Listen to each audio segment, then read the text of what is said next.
Lairel mayum yobaga phone do charge hana thingjilaga switch on tawi aduga hunbada hana call tawi phone do off lay amukasu hana tawi off adu mahairi khoidau saugatli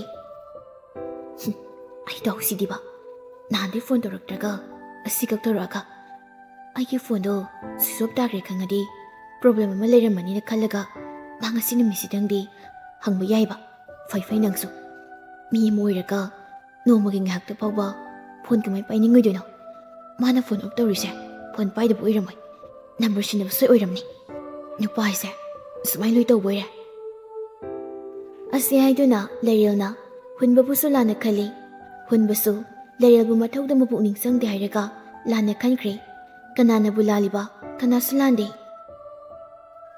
matam khara sausingkhre nupa dusu numituda mana khulakliba adar ka pangadu mapuda pithoke khanduna thirakpada phangdadana mangonda dum laikre tawbagi numitu lerilna hunbagi kolakpadudagi ngantada num hankhibani nupa dusu kamaina pisi gi haina khalakpada evida sanglai leril gi adar da leiba mingadu evida search tawri leril thokjom profile lock tawraga thengnari adubu ubada dum khangli adar dugi mapuni haibadi magi satra kharagasu evida friend oiramle nupa dusu thingthaba tawdana friend request thajili timing sana lerelsu online lerambaduda friend request ama lakpaduda sat yenglui mamingda munna yenglui chumlen wahengbam lerelsu mingadi chumlen kai munna yengi kaidano ma ukre khali changdana sum yenglui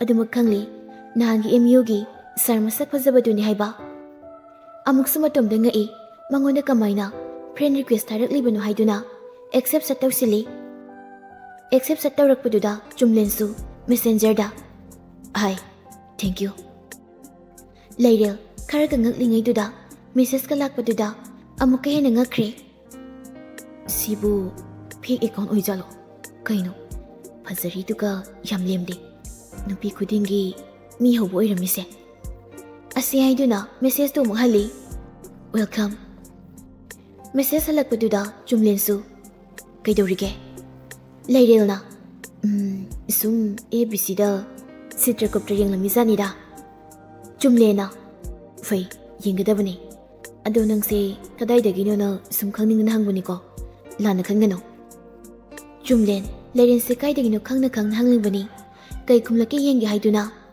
lairelna kaigino aigi lebam khangaga kaidogdoino sum chamna hangmani nungai tabro adoi nate kongbudaini oidaba ngangse laina sawuni ko oidaba ngangano asing mairo asing mani kaino ai komo bazar daini yari oidaba hanjin ngangse fatabani ai hangjararoi chumlena magi adhar dagi wangkai dagi ni haiba madi khanglabani message thana chumlen lerel gi photo singdu changjang dun yingli anamba loina phajai like tawsili kaino mi gi photo ga se loina sang dana like tawrei da nangse nupi singi photo da changanga adani loina like tawbra chumlen nokpagi emoji ngak ta thajilai lairelna berani he chumlena ladu ni he lairelna pakti irusena luthi dress anam stele aduna kempakte chuminang haiba lairel du ika khalaktuna message tum handre sono phono chuba mira haiduna contact number amukta please sangjadre mangjabala kanida pirak hauda hayengwai ayamuk thirakpa tanarakpa ka diyariko lairel di amuka hen sawningkhre sono suba kai sono no aina tanani kainaga ai tanarakani haibadi maram leibani nangi maroi ba kari se sang ID card wat lehebdo khalo thiyo magi card singdu photo namduna muk thajili aduga aigi number sida call taro 7085292098 good night bye lairel magi message tuda kai wat lazat ona khalingai photo do mulai mona yengduna magi bag to hangduk tuna yenglui nan khaide bab oiseludabani ꯃꯥꯒꯤ ꯑꯙꯥꯔ ꯄꯥꯟ ꯀꯥꯔꯗꯀ ꯌꯥꯎꯔꯝꯗ꯭ꯔꯦ꯫ ꯑꯗꯨꯕꯨ ꯃꯥ ꯍꯧꯖꯤꯛꯀꯤ ꯃꯤꯗꯨꯅ ꯄꯥꯏꯔꯝꯕꯁꯤ ꯉꯛꯈ꯭ꯔꯦ꯫ ꯌꯨꯝꯗ ꯊꯤꯕ ꯌꯥꯕ ꯊꯤꯔꯦ, ꯐꯪꯗ꯭ꯔꯦ꯫ ꯎꯄꯥꯏ ꯂꯩꯔꯛꯇ꯭ꯔꯗꯨꯅ ꯐꯣꯟ ꯑꯣꯏꯅ ꯇꯧꯁꯤꯜꯂꯒ ꯊꯤꯅꯤ ꯍꯥꯏꯕꯁꯨ ꯅꯠꯇꯦ꯫ ꯂꯩꯔꯦꯜ ꯃꯊꯥ ꯁꯥꯒꯠꯂꯛꯏ꯫ ꯇꯉꯥꯏ ꯐꯗꯅ ꯃꯥ ꯉꯁꯥꯏ ꯄꯤꯔꯝꯕ ꯅꯝꯕꯔꯗꯨ ꯁꯦꯞ ꯇꯧꯁꯤꯜꯂꯤ, ꯑꯗꯨꯒ ꯀꯣꯜꯗꯨ ꯇꯧꯁꯤꯜꯂꯤ꯫ ꯑꯍꯥꯟꯕ ꯇꯧꯕꯗ ꯄꯥꯏꯔꯛꯇꯦ, ꯑꯅꯤꯁꯨꯕ ꯑꯃꯨꯛ ꯇꯧꯏ, ꯍꯟꯗꯛꯇꯤ ꯄꯥꯏꯔꯛꯏ, ꯆꯨꯝꯂꯦꯅ꯫ ꯍꯜꯂꯣ, ꯁꯥꯔ, ꯑꯩꯅꯤ꯫ ꯑꯩ ꯍꯥꯏꯗꯤ ꯀꯅꯥ? ꯑꯩ ꯂꯩꯔꯦꯜꯅꯤ꯫ ꯂꯩꯔꯦꯜ ꯍꯥꯏꯗꯤ? ꯈꯪꯅ ꯈꯪꯅ ꯍꯪꯂꯤꯕꯅꯤ ꯆꯨꯝꯂꯦꯟꯒꯤꯁꯤ꯫ ꯉꯁꯥꯏ ꯑꯦꯕꯤꯗ ꯅꯝꯕꯔ ꯄꯤꯔꯛꯄꯗꯣ꯫ ꯀꯩꯗꯧꯔꯕ? ꯑꯗꯨ ꯁꯥꯔ, ꯑꯩꯒꯤ ꯀꯥꯔꯗ ꯈꯔ ꯋꯥꯠꯂꯝꯃꯤ꯫ ꯀꯔꯤ ꯀꯥꯔꯗ ꯋꯥꯠꯂꯝꯃꯒꯦꯅꯦ? ꯑꯩꯒꯤ ꯑꯙꯥꯔꯒ ꯄꯥꯟꯒ ꯋꯥꯠꯂꯝꯃꯤ꯫ ꯆꯨꯝꯂꯦꯟ ꯇꯨꯃꯤꯟꯅ ꯅꯣꯛꯏ꯫ ꯑꯗꯣ ꯁꯥꯔꯅ ꯀꯃꯥꯏ ꯈꯪꯂꯤꯅꯣ? ꯁꯥꯔꯅ ꯊꯦꯡꯅꯕꯤꯕ꯭ꯔꯣ? ꯁꯥꯔꯅ ꯊꯦꯡꯅꯕꯤꯔꯗꯤ ꯑꯩ ꯂꯧꯕ ꯂꯥꯛꯆꯒꯦ꯫ ꯑꯩꯅ ꯐꯣꯟ ꯅꯝꯕꯔ ꯍꯪꯂꯝꯕꯗꯣ ꯑꯗꯨ ꯐꯖꯅ ꯍꯥꯏꯒꯤꯅꯅꯤ꯫ ꯅꯪꯅ ꯂꯥꯟꯅ ꯈꯜꯂ ꯃꯥꯜꯂꯦ꯫ ꯂꯩꯔꯦꯜ ꯈꯤꯇꯪ ꯏꯀꯥꯏꯕ ꯄꯣꯛꯏ꯫ ꯁꯥꯔ, ꯂꯥꯟꯅ ꯀꯩꯁꯨ ꯈꯟꯕ ꯂꯩꯖꯗꯦꯗ꯫ ꯍꯧꯖꯤꯛꯀꯥꯟꯁꯦ ꯑꯦꯕꯤꯗ ꯃꯦꯁꯦꯖ ꯊꯥꯔꯛꯄꯁꯦ ꯅꯝꯕꯔ ꯍꯥꯟꯅ ꯍꯦꯛꯇ ꯍꯪꯂꯛꯏ꯫ ꯑꯗꯨꯗ ꯑꯩ ꯁꯨꯝ ꯑꯣꯀꯦ, ꯄꯤꯗ꯭ꯔꯤꯗꯨꯕꯨꯗꯤ ꯌꯥꯝ ꯐꯩꯗ꯫ ꯐꯔꯦꯅꯦ, ꯅꯪꯒꯤ ꯀꯥꯔꯗꯁꯦ ꯑꯩꯉꯣꯟꯗ ꯂꯩꯔꯦ꯫ ꯀꯥꯏꯗ ꯀꯃꯥꯏꯅ ꯊꯦꯡꯅꯁꯤꯒꯦ? ꯁꯥꯔ, ꯑꯩ ꯑꯗꯨꯝ ꯂꯥꯛꯆꯒꯦ꯫ ꯁꯥꯔꯅ ꯃꯐꯝ ꯍꯥꯏꯕꯤꯔꯛꯑꯣ꯫ ꯌꯨꯅꯤꯚꯔꯁꯤꯇꯤꯗ ꯑꯣꯏꯅ ꯑꯗꯨꯝ ꯂꯥꯛꯆꯧꯔꯥ? ꯂꯥꯞꯄꯣꯏꯗ꯭ꯔꯣ ꯑꯗꯨꯗꯤ? ꯌꯥꯅꯤ ꯁꯥꯔ, ꯂꯥꯞꯄꯣꯏꯌꯦ꯫ ꯑꯩ ꯊꯕꯛ ꯑꯃꯒꯤ ꯂꯥꯛꯇꯧꯕ ꯂꯩꯕꯅꯦ, ꯍꯌꯦꯡ ꯍꯦꯛꯇ ꯂꯥꯛꯑꯒꯦ꯫ ꯊꯕꯛ ꯍꯥꯏꯁꯦ ꯀꯩꯁꯨ ꯂꯩꯕ ꯅꯠꯇꯦ, ꯂꯩꯔꯦꯜꯅ ꯏꯀꯥꯏꯗꯨꯅ ꯍꯥꯏꯖꯤꯟꯈꯤꯕꯅꯤ꯫ ꯑꯣ, ꯅꯪ ꯊꯕꯛ ꯂꯩꯔꯗꯤ ꯐꯔꯦꯅꯦ, ꯁꯤꯗ ꯁꯨꯝ ꯂꯥꯛꯑꯣ꯫ ꯍꯣꯏ ꯁꯥꯔ, ꯑꯩ ꯍꯌꯦꯡ ꯂꯥꯛꯆꯔꯒꯦ꯫ ꯍꯣꯏ, ꯐꯔꯦ꯫ ꯅꯪ ꯍꯌꯦꯡ ꯂꯥꯛꯑꯝꯗꯥꯏꯗ ꯄꯥꯎ ꯍꯥꯏꯔꯛꯑꯣ꯫ ꯊꯝꯃꯒꯦꯀꯣ ꯑꯗꯨꯗꯤ꯫ ꯍꯣꯏ ꯁꯥꯔ꯫ ꯑꯗꯣ ꯀꯩꯗꯧꯔꯕ? ꯁꯥꯔꯗ ꯀꯃꯥꯏꯅ ꯑꯩꯒꯤ ꯀꯥꯔꯗꯁꯦ ꯅꯤꯡꯁꯤꯡꯉꯣ, ꯊꯝꯃꯦꯀꯣ꯫ ꯐꯣꯟ ꯊꯝꯈ꯭ꯔꯦ ꯂꯩꯔꯦꯜ ꯃꯆꯤꯟꯗ꯫ ꯈꯨꯀꯥꯛꯇꯤ! ꯁꯨꯝ ꯈꯜꯂꯝꯕꯗꯒꯤ ꯂꯩꯔꯦꯜ ꯇꯣꯝꯕꯤꯗ ꯀꯣꯜ ꯇꯧꯁꯤꯜꯂꯤ꯫ ꯇꯣꯝꯕꯤ, ꯍꯌꯦꯡꯁꯤ ꯏꯕꯥꯅꯤ MU ꯐꯥꯎꯗꯪ ꯆꯠꯇꯕ ꯌꯥꯗ꯭ꯔꯦ꯫ ꯀꯩꯗꯧꯔꯦ? ꯀꯩ ꯂꯩꯔꯒꯦ? ꯅꯍꯥꯟ ꯐ꯭ꯔꯦꯁꯔꯁ ꯃꯤꯠ ꯅꯨꯃꯤꯠꯇꯣ, ꯒꯥꯔꯤ ꯈꯥꯝꯐꯝꯗ ꯊꯦꯡꯅꯕ ꯅꯣꯏꯆꯦ ꯍꯣꯏꯒꯤ ꯁꯥꯔꯗꯣ, ꯑꯗꯨꯗꯣ ꯎꯅꯗꯕ ꯌꯥꯗꯕ ꯑꯃ ꯂꯩꯔꯦꯃꯤ꯫ ꯇꯣꯝꯕꯤ ꯉꯛꯅ, ꯀꯩꯕꯣ? ꯂꯩꯔꯦꯜ ꯄꯥꯎꯁꯤꯡꯗꯨ ꯇꯣꯝꯕꯤꯗ ꯂꯣꯏꯅ ꯇꯝꯃꯤ, ꯑꯗꯨꯒ ꯇꯣꯝꯕꯤꯅ ꯑꯃꯨꯛ, ꯑꯗꯣ ꯃꯉꯣꯟꯗꯗꯤ ꯀꯃꯥꯏꯅ ꯇꯧꯅ ꯂꯩꯔꯤꯖꯥꯠꯅꯣ? ꯅꯪ ꯅꯍꯥꯟ MUꯗꯒ ꯇꯥꯍꯧꯔꯤꯖꯥꯠꯂꯣ? ꯑꯩꯁꯨ ꯑꯗꯨ ꯀꯃꯥꯏꯅꯅꯣꯅ ꯈꯜꯂꯝꯃꯤꯅꯤ ꯉꯁꯥꯏꯗꯒꯤ꯫ ꯕꯦꯒꯇꯩꯒ ꯅꯥꯟꯊꯍꯧꯕ ꯑꯣꯏꯔꯝꯃꯅꯤ꯫ ꯑꯗꯣ ꯑꯗꯨꯃꯥꯏꯅ ꯁꯣꯏꯗꯅ ꯑꯣꯏꯔꯝꯃꯅꯤ꯫ ꯑꯗꯨꯗꯤ ꯀꯃꯥꯏꯅ ꯇꯧꯁꯦꯕ? ꯀꯔꯝ ꯀꯥꯟꯗ ꯆꯠꯁꯤꯒꯦ? ꯍꯌꯦꯡ ꯀꯣꯂꯦꯖ ꯆꯪꯗ꯭ꯔꯤꯀꯥꯟꯗ MUꯗ ꯑꯗꯨꯝ ꯆꯪꯉꯁꯤ꯫ ꯐꯔꯦ, ꯑꯩ ꯒꯥꯔꯤ ꯄꯨꯔꯛꯑꯒꯦ꯫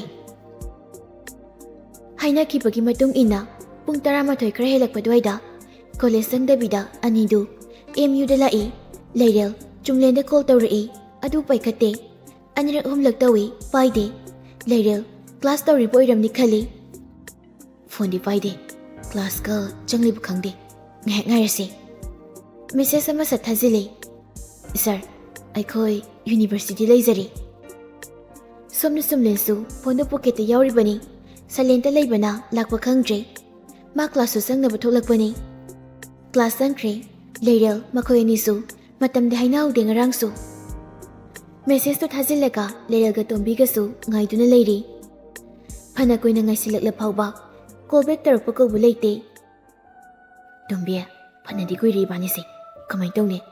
ꯀꯣꯜ ꯕꯦꯛꯁꯨ ꯇꯧꯔꯛꯇꯦ, ꯃꯦꯁꯦꯖꯁꯨ ꯄꯥꯗꯦ꯫ ꯅꯣꯏ ꯆꯦꯗ ꯑꯝꯇ ꯍꯪꯒꯦꯔꯣ? ꯀꯩ ꯗꯤꯄꯥꯔꯠꯃꯦꯟꯅꯣꯅ? ꯍꯣꯏ, ꯍꯪꯒꯦ꯫ ꯇꯣꯝꯕꯤꯁꯨ ꯃꯆꯦꯗ ꯀꯣꯜ ꯇꯧꯏ꯫ ꯇꯥꯏꯃꯤꯡꯗꯨꯗ ꯃꯆꯦꯁꯨ ꯐꯣꯟꯗꯣ ꯍꯦꯛ ꯁ꯭ꯋꯤꯆ ꯑꯣꯐ ꯂꯩꯔꯝꯃꯤ꯫ ꯇꯧꯔꯤꯗꯣ ꯗꯥꯎꯁꯤꯗꯤꯕ꯫ ꯀꯩꯗꯧꯔꯒꯦ? ꯍꯣ, ꯉꯔꯥꯡꯗꯒꯤ ꯃꯋꯥ ꯈꯠꯅꯍꯧꯕꯅꯤ, ꯑꯗꯨꯒꯤ ꯑꯣꯐ ꯇꯧꯕ ꯍꯧꯖꯤꯛꯐꯥꯎ ꯇꯧꯔꯝꯃꯤ꯫ ꯄꯦꯜꯂꯕꯅꯤ, ꯑꯩ ꯏꯃꯥꯗ ꯇꯧꯒꯦꯀꯣ꯫ ꯁꯤ ꯍꯥꯏꯔꯒ ꯃꯃꯥꯗ ꯑꯃꯨꯛ ꯀꯣꯜ ꯇꯧꯏ꯫ ꯃꯦꯝꯃꯥ, ꯀꯩꯗꯧꯔꯦ? ꯃꯥ, ꯆꯦ ꯂꯩꯇ꯭ꯔꯣ? ꯑꯝꯇ ꯄꯥꯏꯍꯜꯂꯛꯑꯣ꯫ ꯍꯧꯖꯤꯛꯇ ꯃꯃꯥꯟꯅꯕꯤ ꯂꯥꯛꯑꯦ ꯍꯥꯏꯔꯝꯃꯒ ꯊꯣꯛꯈꯤꯕꯅꯤꯅꯦ꯫ ꯀꯩꯗꯧꯔꯒꯦ? ꯃꯥꯒꯤ ꯐꯣꯟꯗꯨꯗ ꯇꯧꯗꯅ꯫ ꯆꯠꯇꯤꯌꯦ ꯃꯥꯒꯤ ꯐꯣꯟꯗꯣ꯫ Kanano lakiba?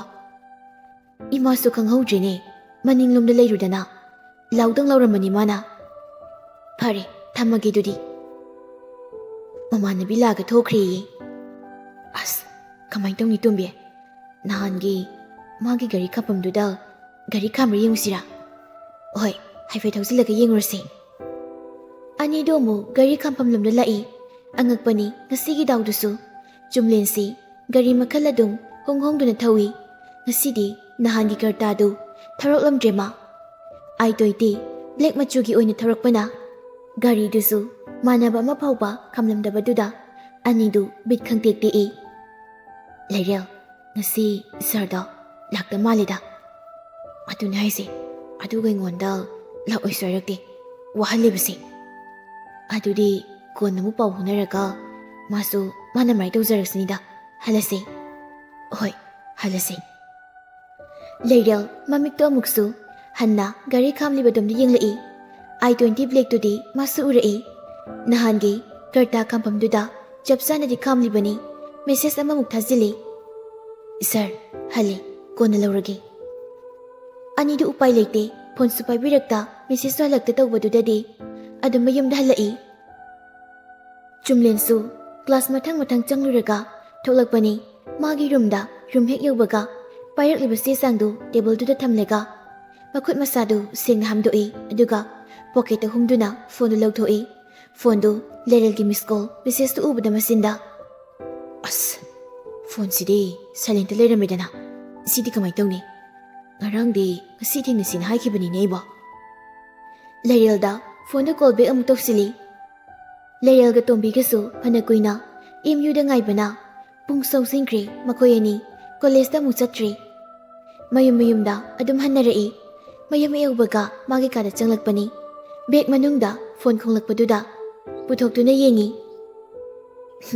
sono subunu pase hojikta phone tawri ine saidagi pungani hungai badana tawbirapote pairoi da phone ga asiaraga phone ka do phamungda laktana langsili sauri bhai du oira male phone du su anirak tawraga tokre leirel su mapimaro do hongdoklaga phamungdagi phone du mupai khatlaga yengi message sama leirami chumlengi ai class sanguye phone se silent leirami saungako nangi se ai halakta bibiramagi message tu pana leirel halam davida mapana tholai mamana ingkol suri basomna lai masu mateng pangsili pungmuk leiraba matung chumlensu leirena laklamlaga thengnada bihan kibaduda nungai traduna leirel hoiramda lai lamsu yumnaksu mama mapa maming loina yaurabanina thibadasu thoina wabudi oidre sum hanglanglaga lakpaduda leirel khoige thongan mapa chapchana gari du khamlai aduga phone do muk tawrai paida paraktradi changlaga pigi haina aduma khankrema leirel su makhut makhongdu lekhom itei teiraga fola idu yenglai chumlen oibaduda ngasai la ka haibaduda la anu ma hayeng adum lawala age hage haiduna phone du satpai khatli hello ai noi geta leiri tholo nangisi ai piramage ni tawbani leirel mami do khanglaw law thori aduga inga ngakna up sir asengbra asiaram laga leirel gate lomda khangsin sin thoki mamana ai karinu ne thapna chatlune sambandu daga tusinna siba tare leirel khogi inkolsi thongai manaktani leirel kana sen thorakpaduda chumlensu inga ngakna gari dagi kumtarai leirel da muna yengi makhong makutusu imot motli leikhong ngakta sandal su tongdi mamai masa ngaubudusu ngangsang ngangi humangsu marik sauri chumlen muna yenglai nupaduna nanjari duga nupiduna tholakliba mawong duga nokning busu po isumlen nang ngasai lakpasu thengnaudre nang saungningamani na ayega laabani saudi da sar kege saudi no sar su jinbagi oiramni leirel mamitu sumlena tharakliba gari du yenglai aduga si gari sidi ngasaya da university da khamhawi chumlendi inga ngakna leirel na haibaduda kaiba oh ngasai do sarda phone su sumpairakte Warakta sardo kai department su khangde lakpra laktabra su khangdabaduda nahan sargi gari khambamduda amu gari khambrani yengina chatpa ado nahan sarna lakiba gari do khamhogdabaduda laktraba nahalaba aduga gari duda makut tilaga sidi ngasai khamhobani sarna purakpani di kana khangye Leirel gi waduda Chumlen nokthorei Leirel si isam samba angang nai basi adum khangli Chumlen nokna magi maningi pocketagi magi wallet to lawthoi aduga Leirel gi casting do lawthoklaga pi se nangi do chumlaba yengo Leirel makutu setting thoi makutagi lekho mayam do ubada Leirel hausiktada pau khangta tai ikaira duna inkolda imagi mateng panglamani sir la habiduda ngaktana sum chenthoraba makoto amu phanek duda tap nan thoi aduga Chumlendagi magi karta lawraga yengi nangbu inkolga koibro maram yamna mu pazat ni dude imagi mateng sum pangmani sir ado sarna yum tanus tinbiri yum changlu kisi sir inkoldagi mana masing kar heklaga hawke mahaw yengo Karsibudi Chumle Yarani Chatkrage Aise Tabakra Wale Insang Logba Amuk Nongmo Inalage Tokrage ko Hoy sir Nongmo Lakbiro Adude Thank you sir Tinbirakbage Chumlen Lerilda Nokta Magnok Lami Aduga Garida Kakatuna Mapamdudagi Garidu Tagdokre Gari Tongna Lerilna Chentorakbagi Mawong Adagi Sandal Tongdana Lekom Itay Duna Lepaga leibadu urei ningsing noi Lerilga ahama thengjannabadu amu ningsingi matomta momon minag uradi ngaurabra haiduna soidana hainarani Chumlensi numidangdu sa ising saba toknaraga magi kagi phamung masaduda phamduna Leril magi phone dubu pudoktuna chatre khanglaba hunbagi number duda hanjin call tawsili WhatsApp ta muksangduna Hana thanakiba message-singdu chingkhat-chingkhatana yengi mabukningdi yam nungsiribani Lerilsi mata sengna thawai yam nungaiti adubu ma haidokpham lithokphumsu phajana leitre marakta Rina abida tambanatana moisu sida leiba natabanina kaisu upai leite hunba makhoi anigi photo yauribasingdu amuk yengduna nangsu maphamdu yokibadagi aibu kaurge khana kaurubana trahunba Pare, aisu nangna lotkrabada amuk hanna nangbudi thiraklaroi aibo kaurgi kalaba thamoida nang aibo gamungana niksinglaktabudi oyuko mamittagi mapi mari kharasu tarai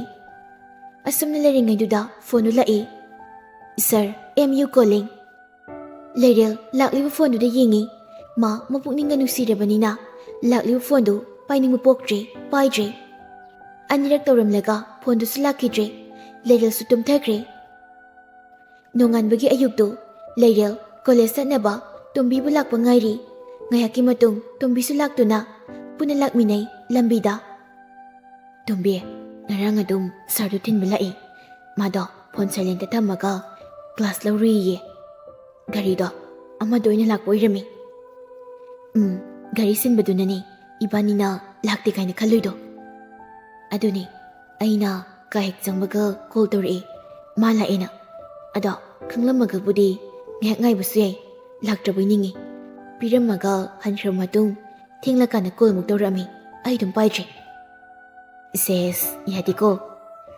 akoi sen haibada gari kati yam silasil thawi haibani yam nei haibani adugi sardo college da ma ngongdaba amta leiti nupi ga su koi di hai chisi hoina hai Mama mapanasu matanda kapok mali imungdusu mi yam kahena ina khunba maming chaliba imung ni hai mai nupi oidududi hayengwai yam nungai ni koi leira nungai ni mare bakado thambal samani pan satoi ni aduni aikoi se hogi group to leibak sang yeng ni yeng hauroyu kande tombe koisu college sasat loisilaka master sa MU da hiti tawsilase ibani su ngawde yaksin baiduni ibani na college loitringai da matu mai thijarkrasani. As thiruhe asukuina thiraktraga hekta thibu yaponte. Anidu wari sana sana college yausinkre. Asumna matam kharadi asum hausinki. Leril su college adum kari. Masum lengadi toina pau phongnari. Mi mayam na ngongnaba sar oibaduda mangondadi tatana message tharai. Masulem na thadri. Jumlen su Leril gi ingaw ngongzaba mataw asida thamoida nungsi phauze. Adubu ma Leril da haide. Nongmagi pona wari sanadaba numit ka mata yaudre. Leril na nongma phadok waiting a leirambasi magi asawini. Khambali bahaidu oira male. Nuknindra angaw nupa haisini. Leril abegari naga phone da conference call da kana wari sanari. Abina oi bema mi college ki professor ni phauro masakto amtadi yengidana. Is yenghalo masaka yam phazei. Aigi okay ta trifau noida ut piya ponte khangbra. Rinana nangdi laina di phazin hengat lamena. Abena adu leira nang phagi dagi hunbadi pau dum phawna khijaba. Phawna jabe aibu nomta suning singbiraktre. Magi ahenba masoida leiramlani. Nongmata pau phawna leiba ngamlamdaba mana asukuru matamse karam leli phawba hanglakhitreda. Aduna nang kawrage khale. Kawba aibu Rina ai nongmuda kawdeda. Adubu ningsingluraga pau phawna phangkidabse yam wai ningsingningdreduna. Magi nungaini khanbaduda chasakhrasano. Ma hanagi hunbu oidre hongkhra haibabudi ai khangba koiri. Masum ningsinglaga nungaitaba mikuptane aina sar Jumlenga pau phawnakibasu. Leril nungaitre khangi Rinana. Kaideno abi haisina asimu hauji ningsinglaisiba. Ai kaishu khandreda magisu wakal ama leitaurini. Abena oida khallunu nushiri nupabu matomdara. Huziki sarda adudu oina okay tasilo kutlak nupi. Hainaringaituda Lerilda Jumlengi ko waiting changlai tatkre. Haujik ko waiting changai waiting leibase maya sawbini kanano na amuktuba loirani. Hairingaituda amukasu Jumlenda call tawri. Sum waiting leibaduda ikai hanjin sum tawsili. Leril su tawgena tawribani. Nupiyani noyani sanau kuko amase mai haurani. Asidi hunbaga khenai bema. Nupada nupa sengi masinga ma itaw dawe. Ay thamage ko kona muk sanarase. Bye. Hoi. Leril thamkre Abena. Farida mana hunbaga pau phawnaraktabada wazaba nungaitabada adugi hairadi wakhal ngak nungainaba asina fari. Rinana hoi farabani ada hunbado thazadego sumainaga hongakani haiba. Amonba mi lairun hainidudi. Nupadusu koinabasu nataba nupidugi call waiting du ikaduna hanjin tawba lepte call du waiting leirambadagi handakti ring chatli